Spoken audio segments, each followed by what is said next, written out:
Example 3 है आपको example 3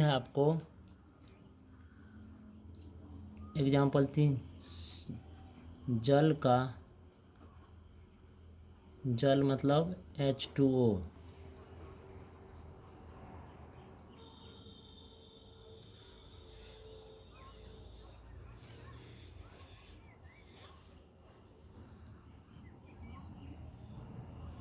जल मतलब H2O का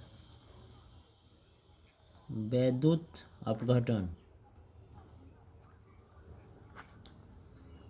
जल H2O का वैद्युत अपघटन। ठीक है।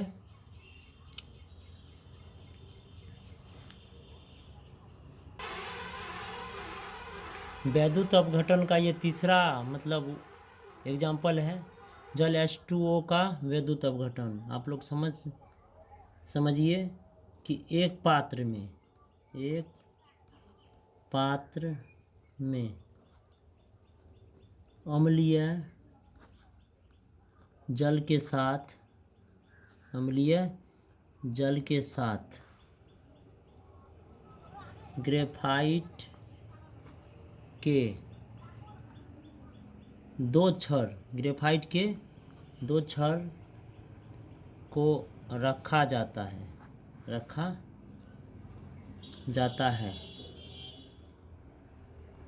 दोनों क्षार को परख नली से ढक दिया जाता है। ठीक है।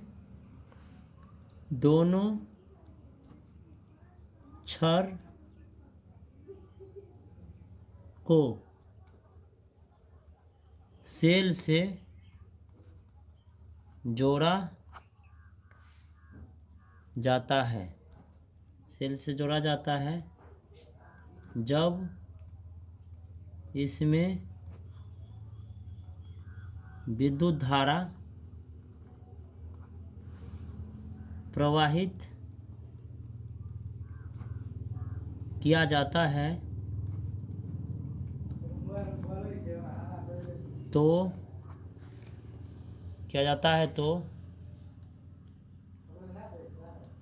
हाइड्रोजन और ऑक्सीजन गैस निकलती है।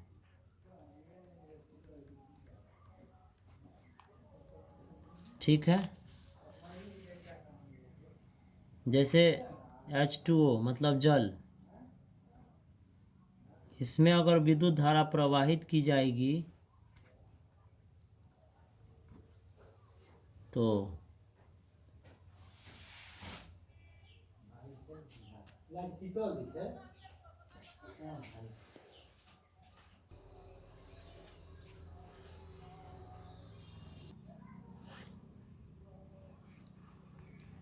H2+O2 मतलब कैथोड। ये हो गया कैथोड, ये हो गया एनोड।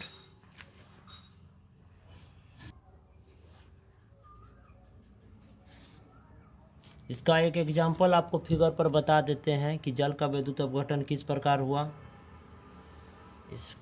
इसमें देखिए एक पात्र लिया जाता है ना।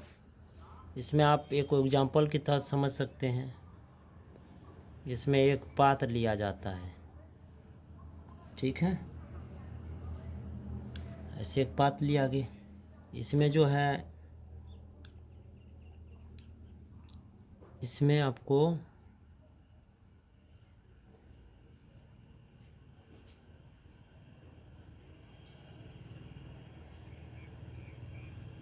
इसमें ग्रेफाइट का क्षार,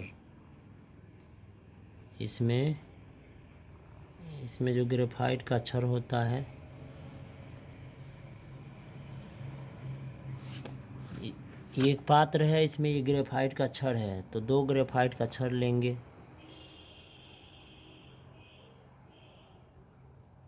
ठीक है।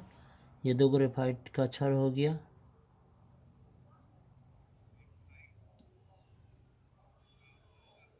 जो कार्बन का अप्रूप होता है, ये ग्रेफाइट का 2 छड़ है जो कार्बन का अप्रूप है। कार्बन का अप्रूप हीरा ग्रेफाइट फुलेरिन। कार्बन का अप्रूप ग्रेफाइट मुलायम होता है, हीरा कठोर होता है।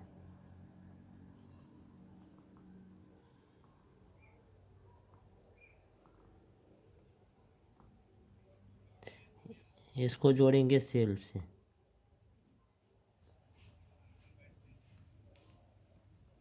इसको जोड़ेंगे सेल से, नीचे हम बैटिक लिखना है।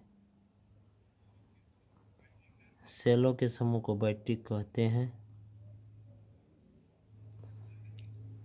यहाँ ये सेल है।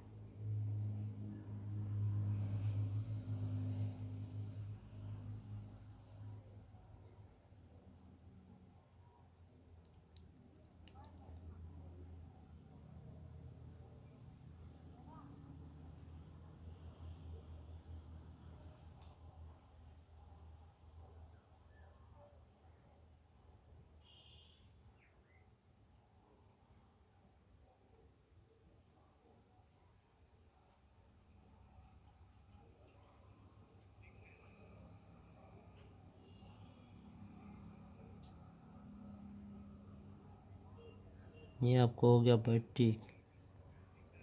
ये सेल के समूह को बैटिक कहती, बैटिक हो गया।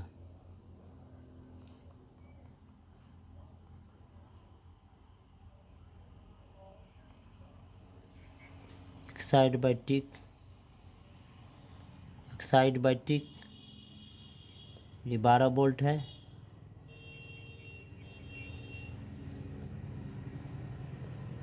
एक ठिप्पी, 2 ठिप्पी, 3 4 5 6, 6 ठेपी है 12 वोल्ट।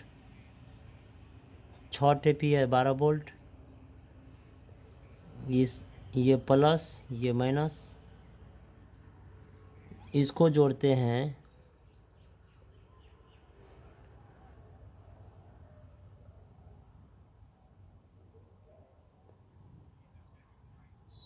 इसको जोड़ देते हैं प्लस से। जो प्लस से जुड़ता है, जो प्लस से जुड़ता है उसका नाम पड़ता है एनोड। और माइनस से जो जुड़ता है उसको कहते हैं कैथोड।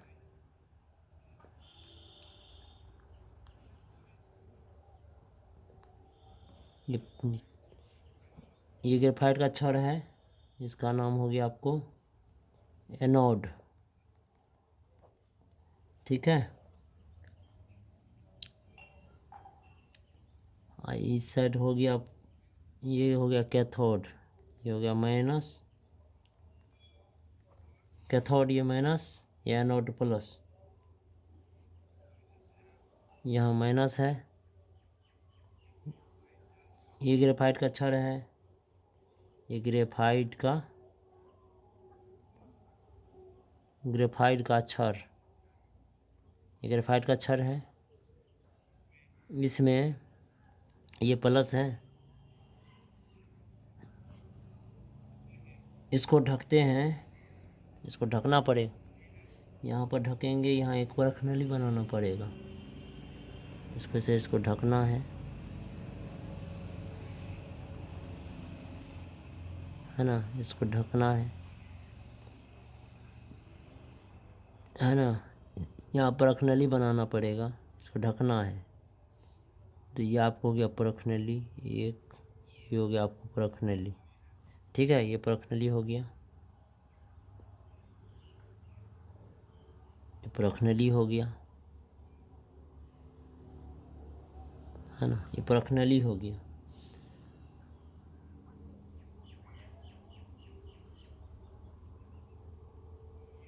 इसमें अम्लीय जल, इसमें कुछ अम्ल मिलाया जाता है। इसमें अम्लीय जल है, इसमें कुछ अम्ल मिलाने से विद्युत का सुचालक हो जाता है। एक पात्र, ये हो गया आपको पात्र, ये हो गया अम्लीय जल। इसमें अम्ल मिलाते हैं।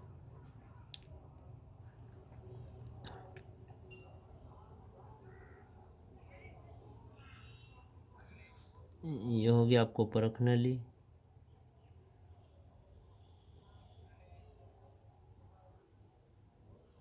ये हो गया परख नली।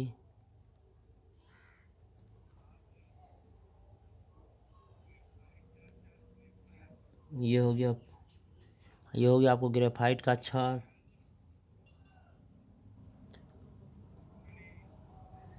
है ना। ये हो गया परख नली। ये भी इस साइड रखने। अब देखिए कैसे होता है जल का विद्युत का अपघटन। भविष्य में हम लोग जल से भी ऊर्जा प्राप्त करेंगे। क्या है?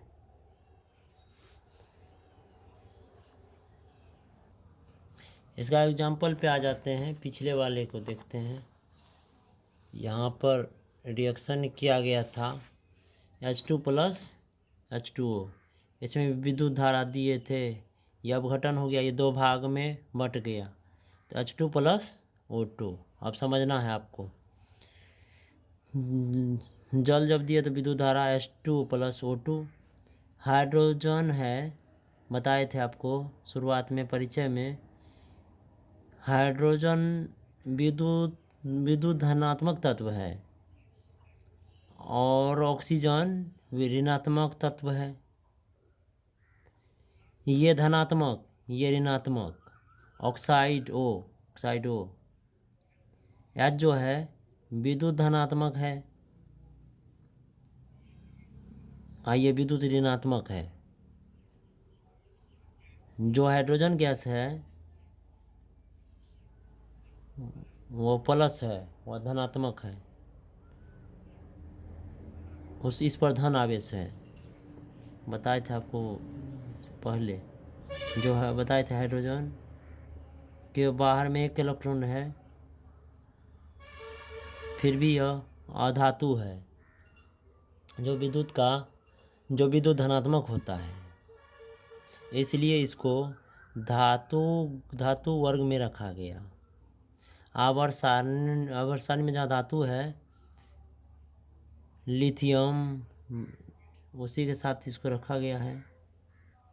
यह धनात्मक तत्व है और ऋणात्मक ये है। धनात्मक, अच्छा पूछेंगे धनात्मक, रुकिए। जैसे हो गया ये हाइड्रोजन,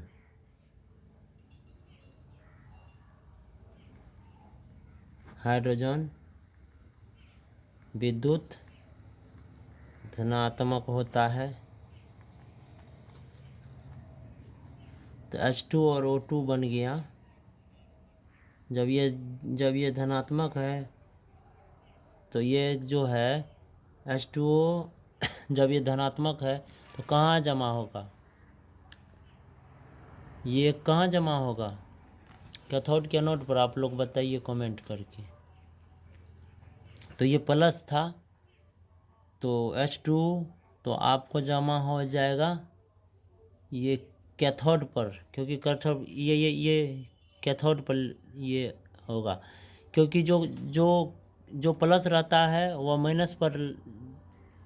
माइनस में भाग लेता है, और जो माइनस में रहता है वह प्लस में भाग लेता है। तो जो इसमें माइनस रहेगा जैसे O2, तो वो आपको चला जाएगा इसमें प्लस पर, और जो इसमें प्लस है वो आपको आ जाएगा माइनस पर। तो इसीलिए H2O चला जाएगा माइनस कैथोड पर, और ये जो O2 है, ये O2 आपको ये हो जाएगा आपको कहाँ? एनोड पर, मतलब प्लस पर। ठीक है।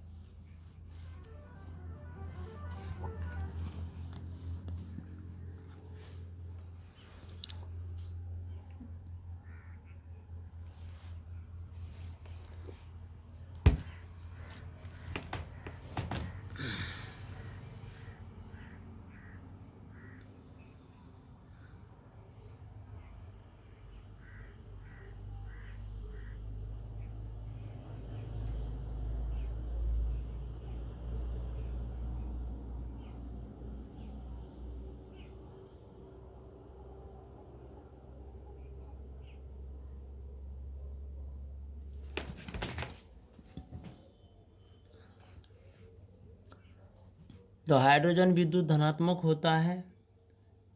यह कैथोड युक्त आप समझ गए होंगे, कैथोड युक्त। यह कैथोड युक्त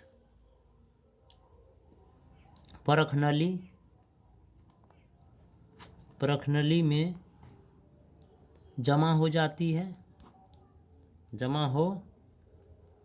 है तथा आगे बताते हैं आपको। तथा इस फिगर को उतार लीजिएगा। तथा ऑक्सीजन विद्युत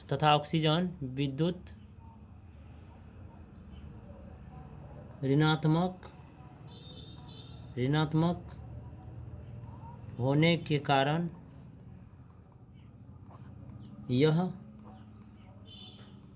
एनोड युक्त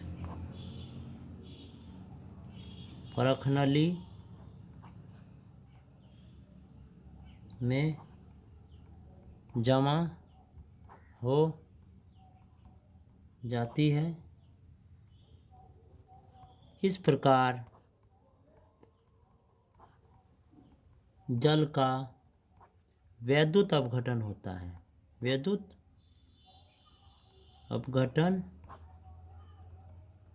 है। चलिए, इसका एग्जाम्पल हम 3 ख़त्म कर दिए। आपको वैद्युत अपघटन का 3 एग्जाम्पल दे दिए हैं, ठीक है।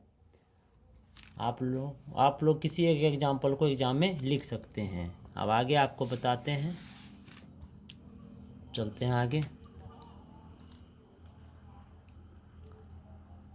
आते हैं। अब हम लोग रासायनिक अभिक्रिया के प्रकार भी पढ़ा रहे हैं, ठीक है। पहले आपको बता दिए हैं संयोजन अभिक्रिया, दूसरा बता दिए वियोजन का पहला पार्ट बताए, वैद्युत अपघटन बता दिए, ठीक है। दूसरा आपको बता रहे हैं, दूसरा बता रहे हैं, फिर से समझना आपको। रासायनिक अभिक्रिया के प्रकार, पहला था संयोजन अभिक्रिया, दूसरा वियोजन या अपघटन अभिक्रिया। यह 3 प्रकार के होते हैं। पहला पढ़ा आपको वैद्युत अपघटन पढ़ा दिए, उसमें 3 एग्जाम्पल बता दिए आपको। दूसरा आपको चल रहा है अब प्रकाश ऊर्जा, दूसरा चल रहा है आपको प्रकाश ऊर्जा।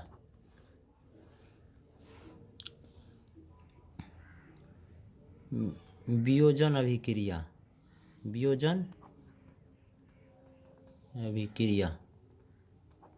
दूसरा चल रहा है प्रकाश ऊर्जा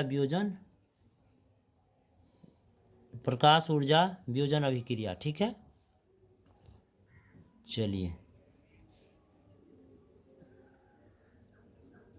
कौन प्रकाश, तो जैसे सूरज का प्रकाश, जिसको कहा जाता है फोटो, सूरज के प्रकाश को फोटो, यहाँ लिखना पड़ेगा फोटो, ठीक है, ENER GY energy, photo energy. वियोजन डीकम्पोजिशन,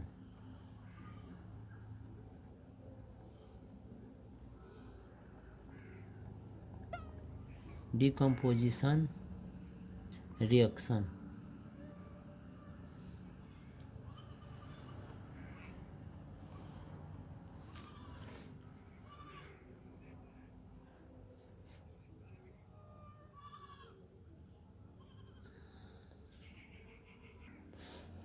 प्रकाश ऊर्जा वियोजन अभिक्रिया, फोटो एनर्जी, डीकम्पोजिशन रिएक्शन, ठीक है।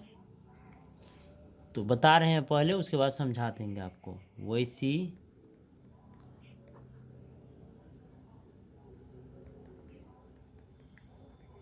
वैसी वियोजन अभिक्रिया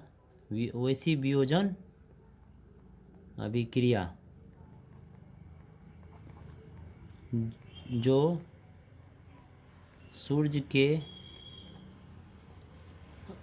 जो सूर्य के प्रकाश जो सूर्य के प्रकाश के द्वारा जो सूर्य के प्रकाश के द्वारा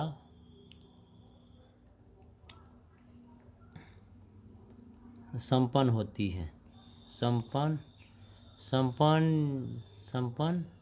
या पूरा होती है, एक ही बात है। संपन्न या पूरा होती है, उसे प्रकाश ऊर्जा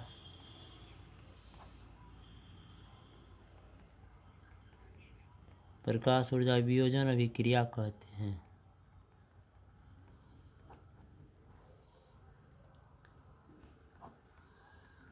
उसे प्रकाश ऊर्जा वियोजन अभिक्रिया कहते हैं। इसमें एग्जाम्पल आपको फर्स्ट बता रहे हैं जैन। इस एग्जाम्पल फर्स्ट जो होगा इसमें एक प्रयोग किया जाएगा, ठीक है। इसका एग्जाम्पल फर्स्ट में आपको एक प्रयोग करके बताते हैं, ठीक है। हम आगे देखते हैं। इसमें एक चाइना डिश इसमें एक चाइना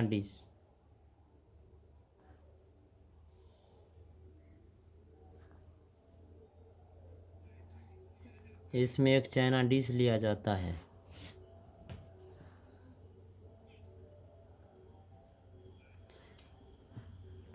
चाइना डिश वो डिश नहीं है। चाइना डिश का अर्थ होता है कि चीनी मिट्टी का प्लेट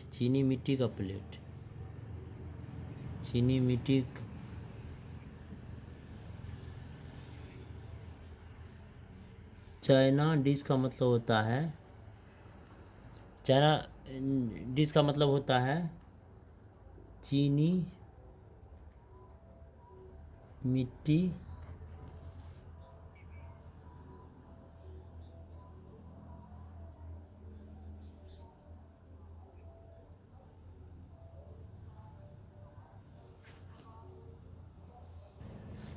इसमें चीनी मिट्टी का प्लेट जैसे सिरामिक्स BIPV SRCCO ये आपको विद्युत में पढ़ाया जाएगा। चीनी मिट्टी का प्लेट, उसका नाम है चाइना डिश। ये यानी इसमें आप लोग देखते होंगे कि दवा का फक्की बनता है। ये कटोरा रहता है जहाँ जैसे दवा को चूर दिया जाता है और उसको घिसता है, तो वह क्रियाशील नहीं है, ठीक है।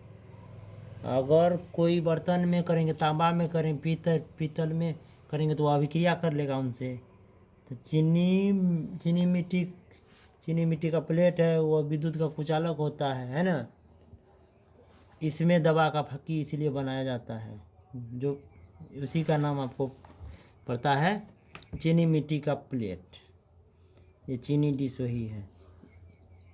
इसमें आपको सिल्वर क्लोराइड, ठीक है, इसमें आपको सिल्वर क्लोराइड AgCl, इसमें आपको सिल्वर क्लोराइड माने AgCl एक चाइना डिश लिया जाता है। इसमें AgCl सिल्वर क्लोराइड रखा जाता है ना। सिल्वर क्लोराइड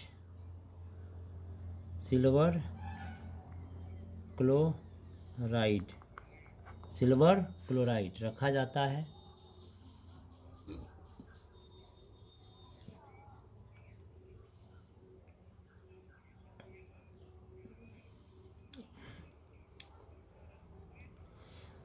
ठीक है, इसमें सिल्वर क्लोराइड रखा जाता है AgCl। इसका जो रंग होता है ना, ये श्वेत होता है।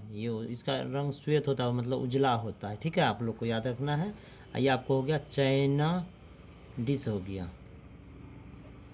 आज जब इसको सूर्य के जैसे सनलाइट, जैसे अब इसको सूर्य के प्रकाश में रखा जाता है, मान के चलिए, ध्यान समझिए, वर्ग 10 है। इसमें आप लोग अगर बहुत अच्छी तरह से तैयारी करेंगे तो ही आप लोग आगे बढ़ सकते हैं। इसमें ध्यान से देखिएगा, आप बता रहे हैं आपको, जैसे इसमें सूर्य का यहाँ प्रकाश है, तो इसमें जो है अनेकों किरण, इसमें आपको हो जाएगा अनेकों किरण। ठीक है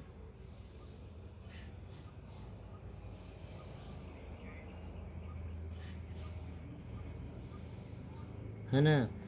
तो इसमें क्लोरीन गैस जो होती है ना, इसमें तब बाहर निकल जाती है। ठीक है, इसमें क्लोरीन गैस तब क्या होती है, बाहर निकल जाती है। ठीक है, तो पात्र में जो शेष बच जाता है, जब इसमें पात्र में जो शेष क्लोरीन गैस बाहर हो जाती है, जिसमें जो पात्र में जो ये शेष गैस बचती है, जैसे यहाँ पे एक पात्र बना के आपको दिखाते हैं। ठीक है, ठीक है, यहाँ पे दिखा देते हैं फिर से। जो जो पात्र में, इस पात्र में जो शेष बच जाता है, मान लीजिए चलिए शेष है, ये पात्र में बच गया, इसका नाम है काला रंग का चांदी Ag कलर। अब प्रयोग आपको बता देते हैं, समझ गए होंगे आप लोग। प्रयोग में क्या लिखेंगे, एग्जाम्पल फर्स्ट में बता रहे थे। ठीक है, प्रयोग 1 है, लिखेंगे इस प्रयोग में चाइना डिश, मतलब इस प्रयोग में चाइना डिश में सिल्वर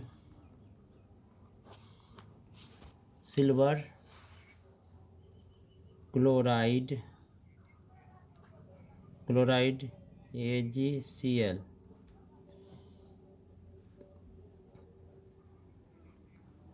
सिल्वर क्लोराइड रखा जाता है,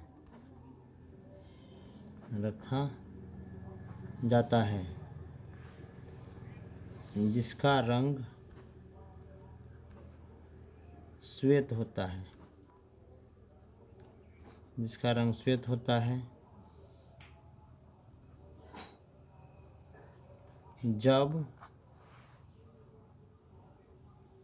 जब इसे सूर्य के प्रकाश में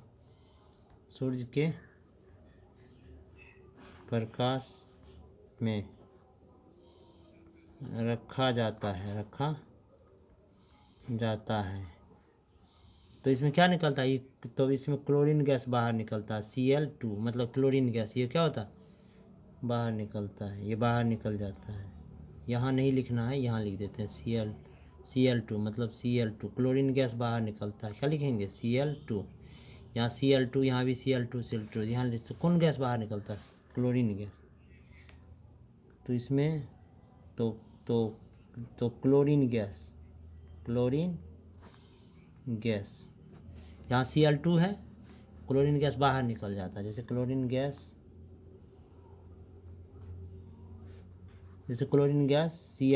Cl2 क्या होता है, आपको बाहर निकल जाता है, बाहर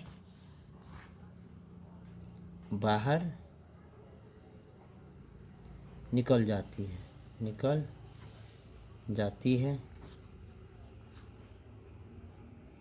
डिश में केवल क्या बच जाता है आपको, काला रंग का चांदी का, मतलब डिश में आपको क्या बच जाता है, डिश में केवल काला रंग का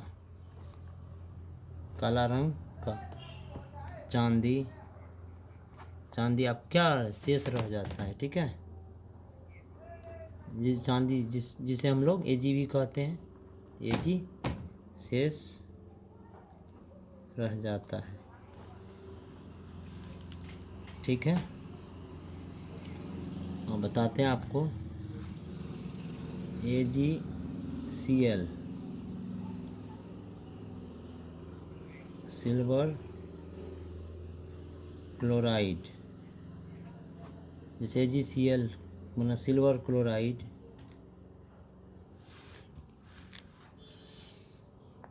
जैसे AgCl मतलब सिल्वर क्लोराइड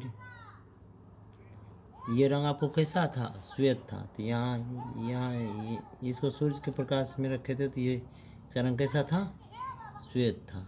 तो कहाँ कैसे रखे थे, तो सूर्य का प्रकाश में कहाँ रखे थे, सूर्य के प्रकाश में। तो क्या बना था, बना था आपको Ag+Cl2, बना था आपको Ag+Cl2। ये आपको हो गया था चांदी, चांदी था। इसका रंग कैसा हुआ था आपको, काला हुआ था, ठीक है ना, आपको समझ में आ गया होगा। और उसके बाद क्लोरीन गैस बाहर हो जाता है, क्लोरीन गैस बाहर हो जाती है, ठीक है। तो यहाँ AgCl दो भाग में टूट करके, है ना, दो भाग में टूट जाता है AgCl। तो ये आपको वियोजन हो गया। जहाँ एक पदार्थ से दो पदार्थ बनता है उसे वियोजन कहते हैं। यह वियोजन अभिक्रिया होगी आपको तो किसके उपस्थिति में हुआ, आपको सूर्य के प्रकाश उपस्थिति में हुआ। इसको कहते हैं प्रकाश ऊर्जा वियोजन अभिक्रिया। इसको AgCl बट गया आपको दो भागों में, Ag+Cl2 वियोजन हुआ, अपघटन हो गया सूर्य के प्रकाश में। तो Ag चांदी वाला काला गैस काला बना और क्लोरीन गैस बाहर हो गया। तो इसको आप बैलेंस कर देते हैं, यहाँ आप 2 रख देते हैं और यहाँ 2 रखते हैं, ये आपको बैलेंस हो गया, ठीक है। तो अब बोलेंगे प्रकाश ऊर्जा वियोजन अभिक्रिया, सूर्य के प्रकाश मतलब फोटो एनर्जी, डीकम्पोजिशन रिएक्शन। तो वैसी वियोजन अभिक्रिया जिसमें जो सूर्य के प्रकाश के उपस्थिति में संपन्न होती है, वैसी वियोजन अभिक्रिया जो सूर्य के प्रकाश के उपस्थिति में संपन्न होती है उसे प्रकाश ऊर्जा वियोजन अभिक्रिया कहते हैं। एग्जाम्पल प्रयोग आपको बता दिए कि एक चाइना डिश में एक सिल्वर क्लोराइड रखा जाता है जिसका रंग श्वेत होता है। सिल्वर Ag का बैलेंस 1, क्लोरीन का 1, तो उसमें आपको कट जाता है, ठीक है। तो इसका प्रयोग मैं बताया आपको। इस प्रयोग में एक चाइना डिश में सिल्वर क्लोराइड AgCl रखा जाता है जिसका रंग श्वेत होता है। जब इसे सूर्य के प्रकाश में रखा जाता है तो क्लोरीन गैस बाहर निकल जाती है, डिश में केवल काला रंग का चांदी AgCl शेष रह जाता है, ठीक है। आपको समझ में आ गया होगा। अब ये AgCl से क्या बन गया, 2 पदार्थ बन गया।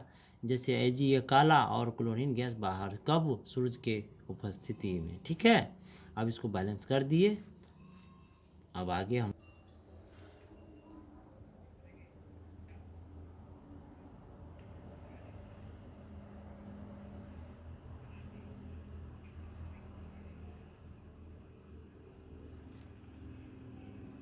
जैसे एक एग्जांपल और आपको बताते हैं। जैसे AgBr2 एग्जांपल दूसरा पता है। जैसे ये सनलाइट में है, जैसे Ag और Br2, ठीक है। इस यहाँ भी 2 लगा देंगे और यहाँ भी 2 लगा देंगे, ये भी एक एग्जांपल हो जाएगा। जैसे क्लोरीन Cl2 सूर्य के प्रकाश में, सूर्य के लाइट में, ये भी आपको 2 भाग में बढ़ जाएगा, Cl+Cl, है ना, Cl2। ये आपको वियोजन अभिक्रिया हो गया। जो 2 भाग में जब बढ़ जाता है एक पदार्थ तो वो वियोजन हो जाता है, प्रकाश ऊर्जा वियोजन अभिक्रिया कहते हैं, ठीक है। आगे बता रहे हैं आपको, आगे आते हैं। अब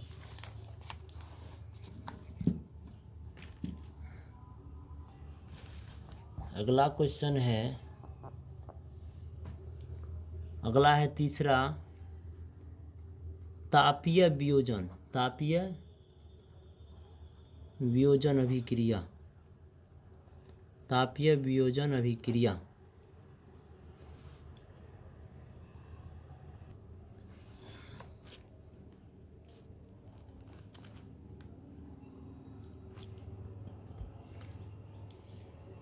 वैसी वियोजन अभिक्रिया, वैसी वियोजन अभिक्रिया जो ताप के द्वारा संपन्न होती है, जो ताप के द्वारा संपन्न होती है उसे तापीय वियोजन अभिक्रिया कहते हैं। ठीक है, तापीय वियोजन अभिक्रिया, वैसी वियोजन अभिक्रिया जो ताप के द्वारा संपन्न होती है, ठीक है, उसे तापीय वियोजन अभिक्रिया हम लोग बोलते हैं। ठीक है, इसका एग्जाम्पल जो हो जाएगा आपको,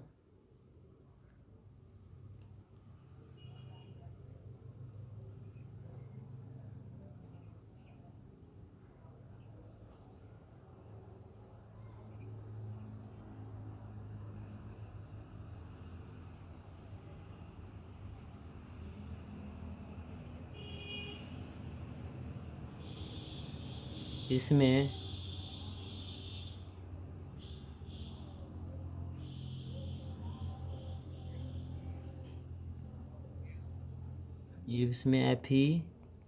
FeSO4, इसमें FeSO4 7H2O मतलब फेरस सल्फेट, इसमें हरा थोथा, इसको कहा जाता है फेरस सल्फेट।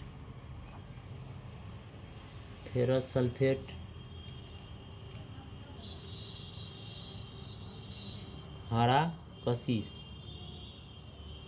पहले सुन लीजिए, पहले CuSO4 ये नीला होता है, नीला होता है, नीला कशिश भी बोलते हैं। FeSO4 ये हरा है,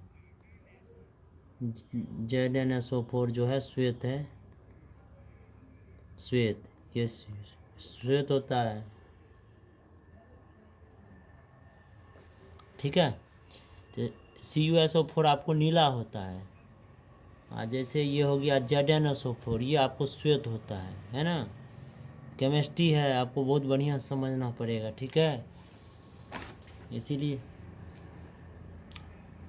फिर से बताते हैं, CuSO4 ये नीला है, इसको नीला थोथा भी हम लोग बोल सकते हैं, या नीला कशिश बोल सकते हैं,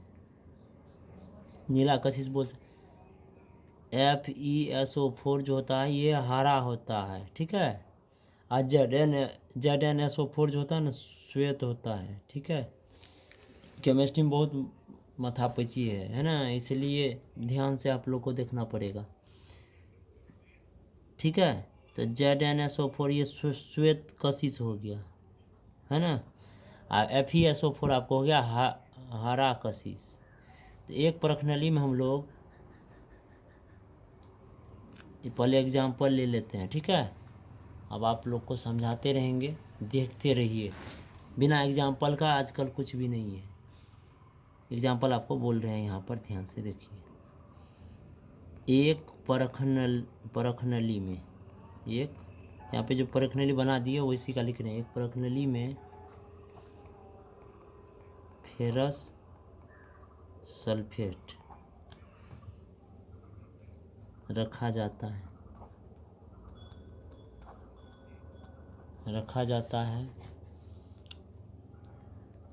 जब इसे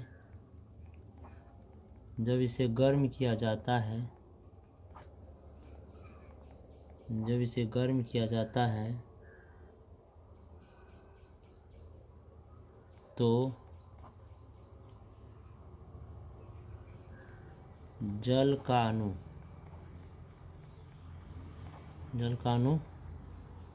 बाहर निकल जाता है। जल का अणु बाहर निकल जाता है, तो शेष रंगहीन, तो शेष रंगहीन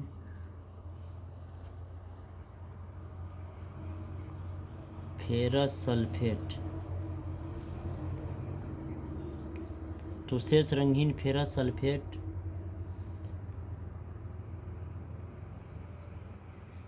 परख नली में रह जाता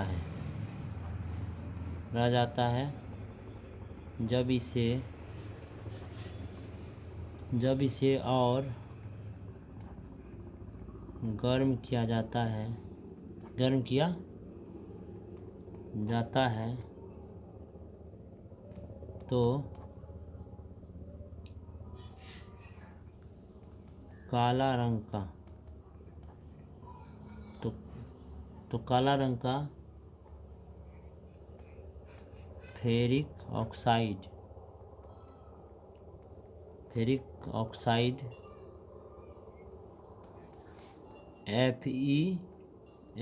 मतलब ferric oxide Fe2O3 sulphur dioxide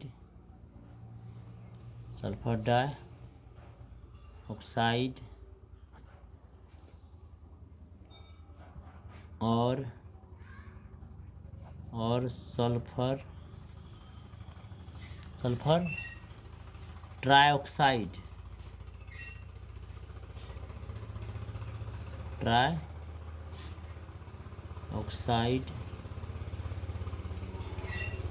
बनता है। ये सब आपको याद रखना पड़ेगा, ये सब आपको ज्ञान है, ज्ञान नहीं मिलेगा तो केमिस्ट्री होगा नहीं।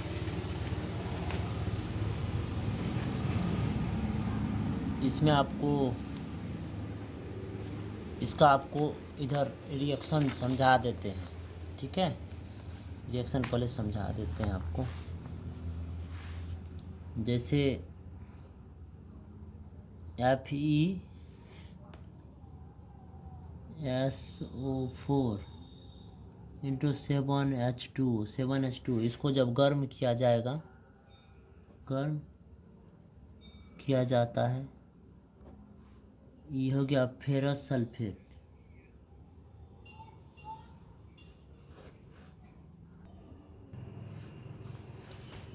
जैसे इसका एग्जाम्पल हो गया FeSO4 इंटू 7H2, ये फेरस सल्फेट हो गया जो हरा रंग का है, ठीक है। इसको गर्म करेंगे तो FeSO4 बन जाएगा। जैसे देखिए, जैसे इसमें देखिए जल नहीं है तो ये आपको निर्जल फेरस सल्फेट हो जाएगा, उसके बाद ये जल के रूप में हो जाएगा, मतलब H2O, ठीक है। अब इसको अब हम आगे बताते हैं एग्जाम्पल पे। जैसे इसको गर्म, तो ये इसमें क्या करेंगे, इसको गर्म करेंगे, ध्यान से देख सकते हैं। इसको गर्म किया जाएगा, है ना। इसको क्या करेंगे, गर्म करेंगे, ठीक है। समझा रहे हैं आपको।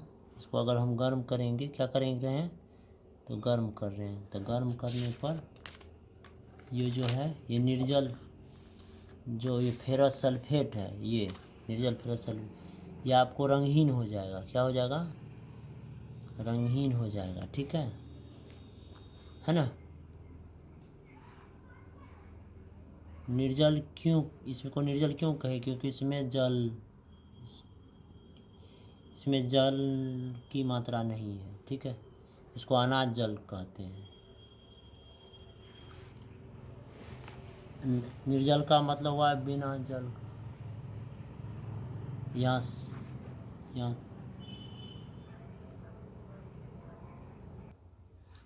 इसको अगर हम और गर्म करेंगे, जैसे इसको हम और गर्म करेंगे FeSO4, तो गर्म करने पर ये हो गया आपको निर्जल फेरस सल्फेट। ये क्या है आपको, निर्जल फेरस सल्फेट। फिर इसको अगर गर्म करें, बन जाएगा आपको Fe2O3। अब सब याद रखना है आपको, ये सब आपको याद रखना है। Fe2O3 केमिस्ट्री इसीलिए भारी थोड़ा सा है। फेरिक ये हो गया आपको, इसको और गर्म किए तो ये बन गया आपको फेरिक ऑक्साइड।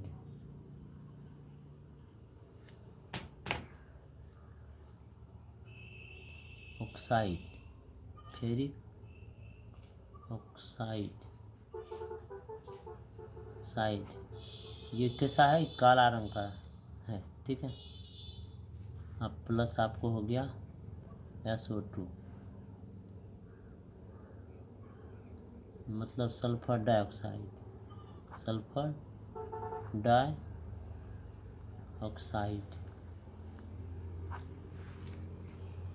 अब प्लस SO3, प्लस हो गया आपको SO3, प्लस हो जाएगा आपको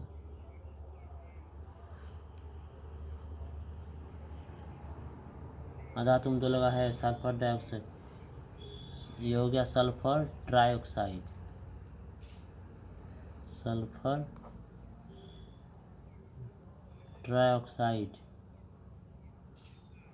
तीन को लगा रहता है ट्राई कहा जाता है, दो रहता है तो डाई बोलते हैं।